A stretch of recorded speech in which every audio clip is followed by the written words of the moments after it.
Nilesh sir, हा आपला मेंढ्यांचा सेक्शन आहे.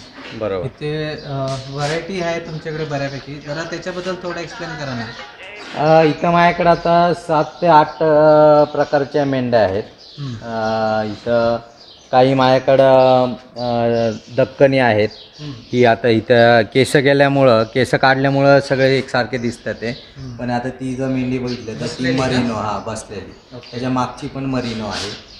ही जर मेंढी बघितली तर ही आहे मारवारी.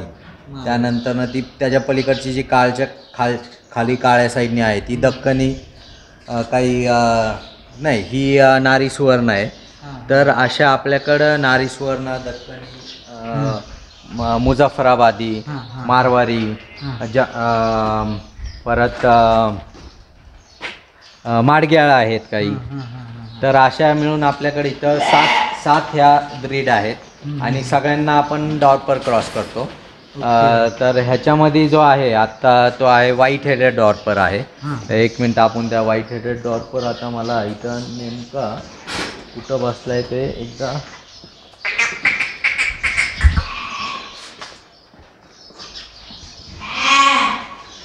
हा जो नर आहे हा व्हाईट हेडेड इंडियन लाईन डॉर्पर आहे.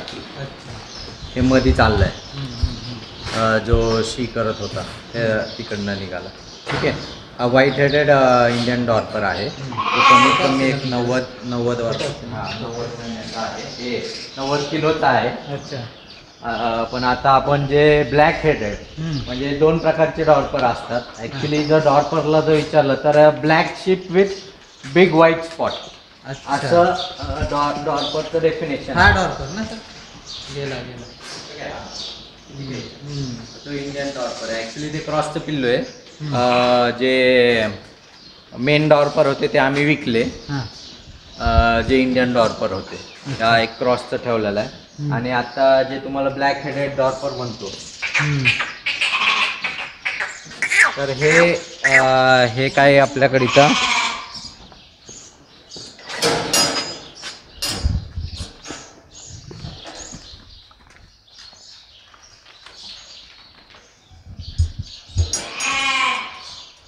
हे साऊथ आफ्रिकन लाईनचे, ह्या पण वेलेल्या मेंढ्या आहेत. त्या आता 8-15 दिवसाचे वेलेल्या मेंढ्या आहेत. अच्छा. हे सगळे ब्लॅक हेडेड डॉर्पर्स आहेत. ह्या थोडेसे आता कमजोर आहेत, पण काळांतराने आता काही दिवसांनी हे स्टेबल होते. हा त्यातला अल्फा मेल आहे, ब्लॅक हेडेड. ठीक आहे. ते आता प्रवास जास्त झाल्यामुळं ते थोडे कमजोर आहेत. पण 1-2 महिन्यांनी ह्यांचं चित्र वेगळं असेल.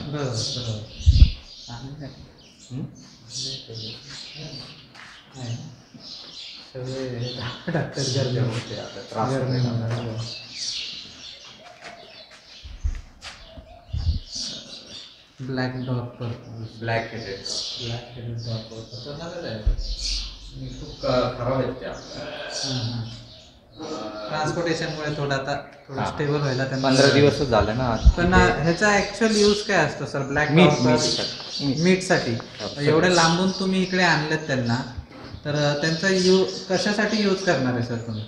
हे मीट पर्पजसाठी आपण आता तुम्हाला मी खालच्या माद दाखवल्या, त्या आपल्याकडे जवळजवळ 7 प्रकारच्या वेगवेगळ्या ब्रीड आहेत. त्यांना आपण क्रॉस केले होते इंडियन डॉर्पर, जो व्हाईट हेडेड डॉर्पर. तर त्यांनी आपण ठरवले की ह्या ॲनिमल्सला चांगले रिझल्ट येतात, ह्या ॲनिमल्सला खराब रिझल्ट येतात. तर त्याप्रमाणे आपण ह्यातही सिलेक्शन करून ठेवलेले आहेत. इवन नारी सुवर्ण आहेत, दक्कनी आहेत, माडगेळ आहेत, जे आपल्या स्थानिक जाती आहेत. तर त्याच्यामध्येही आपल्याला चांगले रिझल्ट भेटलेले आहेत ह्यांचे.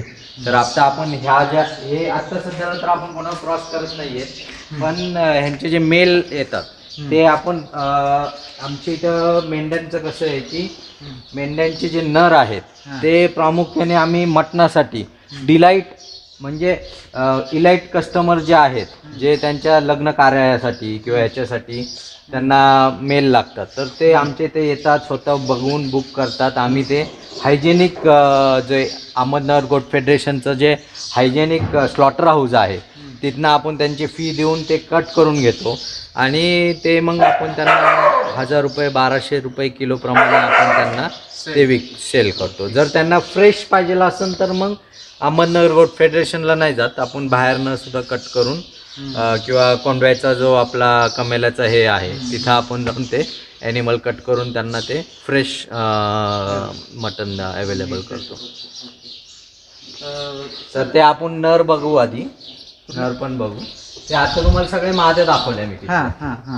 आणि ह्यातले जे नर आहेत ते आता थोडे कमी केलेत मी, पण तरी आहेत 35-40 नर आहेत. अच्छा, व्हाईट हेडेड का? हा, व्हाईट.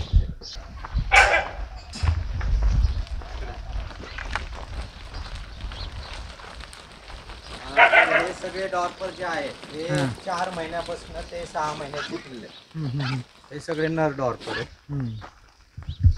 ह्यातले मी बरेचसे कटिंगसाठी काढलेले आहेत, जे अंडरवेट राहिले किंवा चांगले क्वालिटीचे नाही झाले ते. तर आणि हे उरलेले जे आहेत हे ब्रीडिंगसाठी वगैरे आम्ही विकतो. असे लाईफ वेट विकले तर आम्ही 800 रुपये किलोने विकतो, किंवा मटन जर विकायचं म्हटलं तर 1000 रुपये ते 1200 रुपये किलोनी आपण ते मटन विकतो.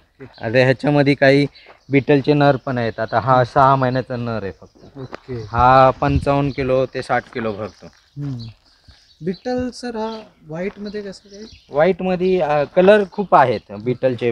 पूर्ण व्हाईट पण एक फिमेल आहे माझ्याकडे. एक पूर्ण व्हाईट फिमेल आहे. हां, तर तशीच एक दुसरी एक फिमेल आहे. ॲक्च्युली ह्याची आई जी आहे ती फुल ब्लॅक आहे, पण ह्याची आजी जी होती ती ब्लॅक अँड व्हाईट मध्ये होती, त्यामुळं हे असं आलेलं आहे. ह्याच्यामध्ये एक स्टड लाईनचा मेल पण आहे जो मोठा आहे, म्हणजे कोणाला जर 1 वर्षाचा पाहिला असेल तर हा स्टड लाईनचा मेल आहे. हे भल्ल्याचंच प्रोडक्ट आहे. खूप चांगला वेट गेन आलेलं आहे त्याच्यामध्ये, आणि खूप बाकीचे स्ट्रक्चर्स बी खूप चांगले आहे. मीट कॅरिंग कॅपॅसिटी चांगली आहे, टॉप लाईन चांगली आहे, रॅम्प चांगला आलेला आहे, शेप तेल क्वालिटी चांगली आहे. कलर तुम्ही बघता तर कलर जे पुढचे आहे तो कलर एकदम परफेक्ट कलर आहे. शिंगांची साईज बरोबर आहे, पण हे स्टड ॲनिमल आहे, हा फुल ब्लडमध्ये नाही आहे. आणि मार्का वगैरे काही नाही आहे, म्हणजे बाकीचे जसं भल्ला तसं ह्याचं हे नाही आहे. इवन हे असं बनवण्याचं सुद्धा एकच कारण आहे की मला ते साऊथ आफ्रिकेमध्ये जे फार्म बघितले होते त्याप्रमाणे मला हे बनवायचं होतं. तर त्या हिशोबाने इथं तुम्हाला अशा गव्हाणी भेटतील की जिथं चारा उपलब्ध आहे, की तिथे खाऊ शकतात. ह्या हॉपरच्या गव्हाणी पण आहेत ज्याच्यामध्ये खुराक भरपूर आहे पडून, तर त्यांना पाहिजे तितकं ते खाऊ शकतात. आणि त्या ह्याच्यामध्ये हे मेल सगळे आपले होत राहतात. बऱ्यापैकी घेतलेले आपण.